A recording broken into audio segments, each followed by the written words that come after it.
Thanks for joining us today for the WSP Snack and Learn webinar. My name is Sarah Khoaini. I'm travel demand modeler at Tempe office in Arizona, which is part of WSP USA. I'm part of the systems analysis group, which is under advisory, and our group and my expertise is around travel demand modeling and forecasting and model application in transportation and urban planning. Today, I'm presenting a project on behalf of a group of WSP and our client to use system dynamics to explore uncertainties when it comes to transportation strategies. Particularly here is road pricing and its impact on emission.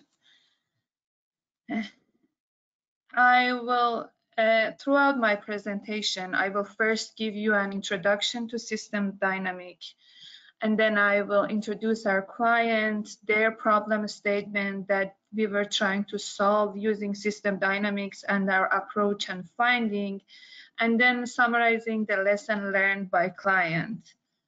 So the goal is to introduce system dynamics as a simple tool that can help exploring complex uncertainties in the future with a use case in Southern California. So as an introduction to systems dynamics, so in transportation planning, we are always thinking about what will happen in the future, like forecasting future, planning for future. And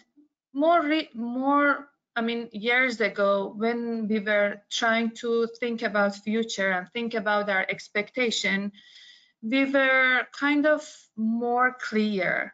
Like when you were thinking about population, for example, you had a steady trend of increase in population, and you were expecting to keep seeing that increase in the future. But more recently, the rate of changes are becoming different. For example, again, taking population as an example, in Southern California, population is not increasing that with the same trend. And thinking about other impacts on transportation systems, things are going out of expectation, looking forward to the future. It's for many reasons and from many dimensions. Like technology, for example, is impacting transportation systems significantly. Thinking about AI, automation, autonomous vehicle, driverless vehicle, thinking about alternative fuel, electric vehicles, thinking about sharing economy, ride-hailing services, micro-mobility services, all these emerging new modes of transportation. And then technology and intelligent transportation system, all this technology is one side, then all the new policies, new taxation, mileage-based user fee, like the new economy models, and are also shaping the future and moving things out of our expectation. Then thinking about social values that are changing. We are now becoming more aware and interested of the importance of equity, of the importance of our impact of transportation system on the environment and emissions. And all of these trends are shaping our expectations, are changing our expectation toward the future, and a little bit makes us clueless. Putting that into context, that we saw the pandemic, and overnight all the changes, all the behavior in transportation system have changed. People all of a sudden started living, working, everything from home. And the impacts of pandemic still are with us. Like the rate of teleworking has increased compared to before pandemic, and we are not back to pandemic. Transit ridership is not back to pandemic. So all of these changes makes us to think about all different angles and dimensions that come to consideration when we are thinking, when we want to make decision making toward future. So system dynamics is a tool, is a one step toward make that informed decision making that considers all these different aspects. That's ideal informed decision making that takes everything into consideration is a big deal. And system dynamics is one step toward that kind of comprehensive decision making, and it's a simple tool for that complex problem. More definition on systems dynamics. System dynamics is somewhere between scenario planning, which is purely qualitative analysis, and travel demand modeling, which is completely data-driven simulated approach. So I'm a travel demand modeler myself, and I'm also part of the travel demand modeling team of the Southern California. So I know modelers and how much effort goes into building a travel demand model and its usefulness in forecasting for the future, and how many years and time and budget goes to developing such wonderful systems.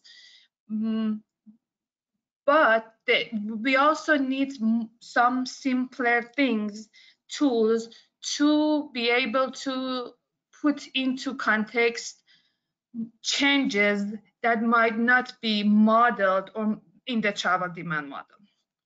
And scenario planning is still very valuable, gives us the time to explore things, but it's not, it doesn't have the data or kind of modeling background to it. So system dynamics is a place that kind of bring planners and modelers together to be able to discuss and put things in one bowl. And with that, let's introduce, with that introduction to systems dynamics, let's introduce our client. Southern California Association of Government, which is the planning agency for the Southern California, LA area, except the San Diego area. It's a very large metro area consisting of almost close to half of the population of the state of California with 19 million residents, and it's 15th largest economy in the world. So they have a significant job when it comes to transportation planning. They have Connect SoCal as regional transportation plan, which they update every 4 years, and they plan for the next 20 years with more than 6,000 projects. And when they are evaluating their plan and their target in the state of California, it's about emission and environment. Like particularly their target is 19% decrease in per capita GHG emission by 2035. So they want to prioritize and evaluate their plan based on this target. And when they want to do that and they have good systems in place to do that, we are not saying systems dynamics is doing that, but when toward making that decision making, they have a lot of uncertainties toward the future. Speaking like, and these are their words that I am putting here. They were thinking about will rate of teleworking grow toward the future, how transit will recover, how our transit investment can help. What about EV adoption rates? And this list goes on and on when you consider technology, emerging technologies, social values changes, different policies. And there are all of these uncertainties that they wanted to model and put in this system dynamics framework to be able to understand the relationship between the levers or policies or inputs to the system and the outputs and outcomes of the system. So in order to make that happen in system dynamics, we had to narrow down list of uncertainties and outputs of the system to the most important one, but limited number of variables. So this is our potential levers that after discussion we came to. Telework adoption rate, electric vehicle adoption rate, road user charge scenarios, and transit investment scenarios, like to what extent the revenue of the transportation systems goes to transit. And their desired outcomes are around VMT and emission and systems revenue.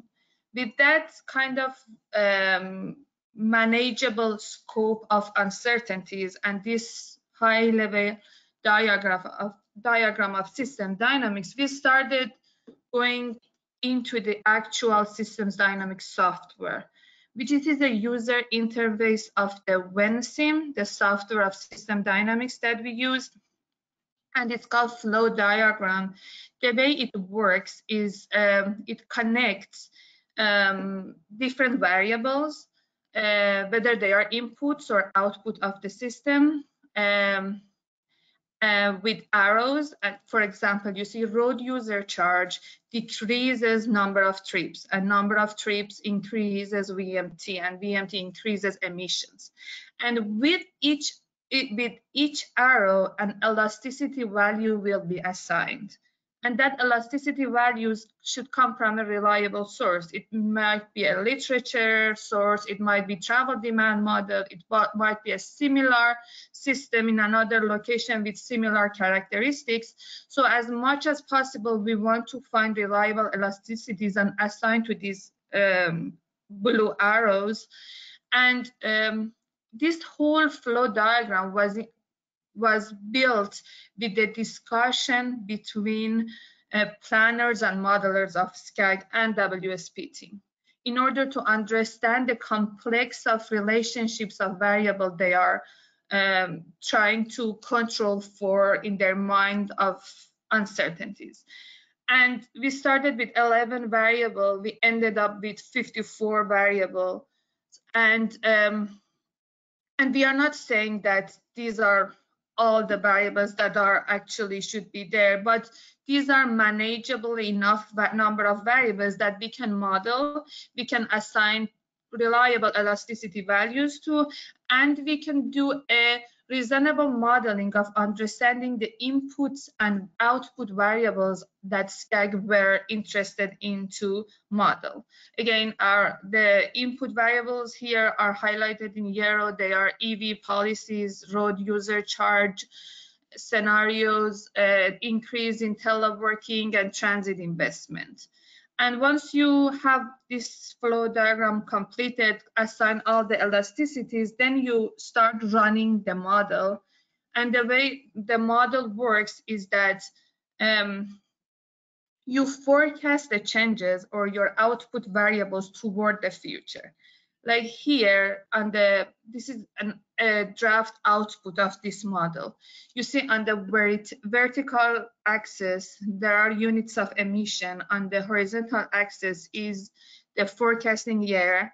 And so during the modeling, we assume that the change happens 5 years from now, which is which the time of modeling was 2022, like 5 years from 2022, and then what will happen till 30 years from now.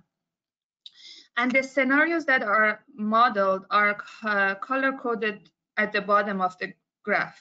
The blue line is where a scenario where road user charge will be in place 5 years from now, going on only during peak hours, and the revenue from system goes to transit.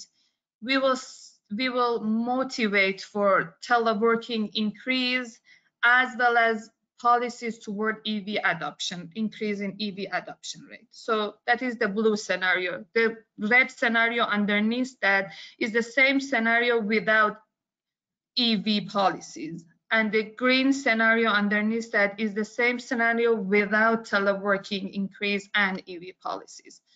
The scenarios on the right are road user charge, either all day or only peak hour, without teleworking EV scenarios, and only one of them, the all day one, has the transit kind of scenario, which means revenue goes to transit. And when you look at the scenarios, those trend lines in the graph, you see that all of a sudden, all of the scenarios had that shock at when the policy is implemented. But two of the scenarios, the black one and kind of the maroon one, the top two ones, are like these two scenarios. These two are, after this shock in the beginning, they are going upward. They are now again lead to increase in emission.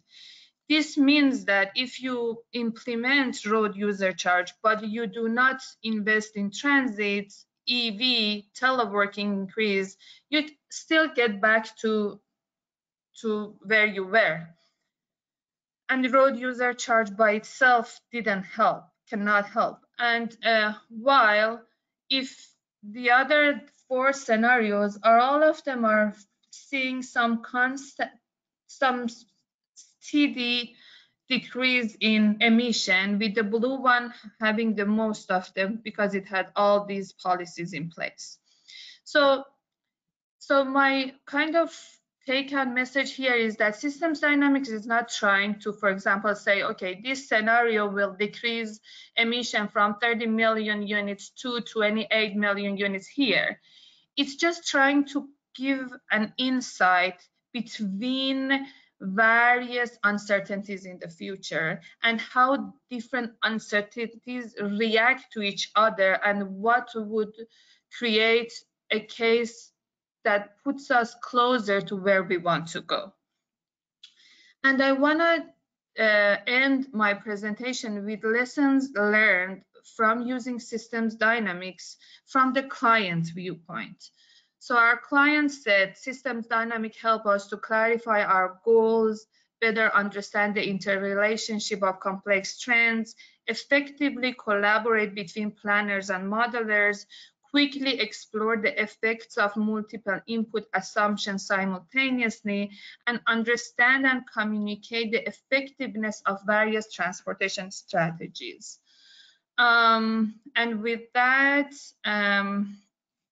I want to open it up to questions. Before that, I want to mention that this system dynamics is a service that is offered by WSP across the globe. It's not just in the US. Actually, we learned this service from the Sweden, and our Australia office also does develop very good system dynamics kind of platforms. London office also does that. So it's a global service. My colleagues across the globe are working on that. And this is what we did in the US as a use case of it. And with that, without further ado, I'm opening up to questions. Thank you, Sarah, for a great presentation. I will mention quickly the housekeeping items. The presentation slides are available to download in the handout box in the GoToWebinar control panel, along where you can continue to log your questions in the question box there. I will start with the first question. Why travel demand model cannot replace the findings of system dynamics? Travel demand models, very good question. And as a travel demand model, and I'm responding to this question, travel demand models can do what systems dynamics do, even more accurately. The problem is travel demand models are very expensive tools to develop.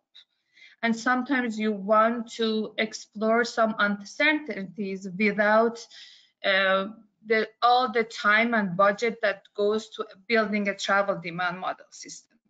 So when you want to do that, then this systems dynamics, as I said, is a simple tool for that. Otherwise, like travel demand model is always the big kind of boss out there that does the most reliable trends forecasting toward the future. But when you want to, and then the other part is that some of the uncertainties are not always included in all travel demand models. For example, not all travel demand models have electric vehicle as type of vehicle embedded. Not all travel demand model can control for work from home. Not all travel demand models can implement road user charge. So when the travel demand model cannot do that, these systems does not replace the outputs of travel demand model, but can really very much help planners where the time and capacity of spending time on travel demand model is not available. Thank you. How much the findings of system dynamics reliable? Systems dynamic findings are reliable to the extent that you make your flow diagram, your sketch, comprehensive of most important variables that you want to study, as well as the elasticities that you assign to those arrows. Depending on these two factors, system dynamics is reliable. And we should always consider that these elasticities are based on today's trends. They might change in the future, but system dynamics does the best job to put everything in one bowl and connect the pieces and calculate everything together. Depending on how much you spend time on make this flow diagram and input to the flow diagram accurate, the output is accurate. Thank you. What are the top transforming changes in transportation system that we should plan for? That's a very good question. And I was attending a conference about scenario planning, which they listed like hundreds changes that are happening in the transportation. But I can, based on what I learned there and my own understanding of the systems, the changes can be categorized in kind of four groups. One is technological changes, new modes of transportation, automation, electric vehicles, ride-hailing, micro-mobility services, new kind of all of these emerging transformation in the modes and systems, intelligent transportation systems, and the kind of data dissemination, mobile app information, all the technologies, making everything smart. The other changes that are happening is in the policy, like taxation, revenue and funding of transportation systems, and then equity and all of sorts of those discussion. The third one is the change in social values that are changing the people, public, and demand of the transportation system, speaking about equity, environment, what is important for people, and also changing their life, like preference to work from home, preference to have smaller size households, smaller houses, living without vehicles, all of these social values changes. And the fourth one, which is cannot go in any of them, is the changes that can happen overnight, like pandemic, anything like climate change, all of these changes that we cannot even think about, put it in other more predictable categories. Thank you. Can you clarify what are the benefits of system dynamics over scenario planning? Over scenario planning, yeah, I compared it to travel demand model already. Over scenario planning is that when you do scenario planning, you are off data, you are off model, or you are just comparing things with your qualitative understanding of like this might happen because of that, and it's very valuable. But systems dynamics is one step on top of scenario planning, with adding models and put some numbers into those sketches to be able to more reliably compare different trends and connect the pieces of changes in transportation planning. Thank you. I will take the last question. This is something actually that you touched on the last point. Does WSP offer this service across the globe? I think you mentioned the Nordics and Australia. Is there anything else to mention for this question? No, I mean, as I said, at least the people I am aware that are working in systems dynamics are in Sweden, London, and they provide service across the like Europe and across the globe.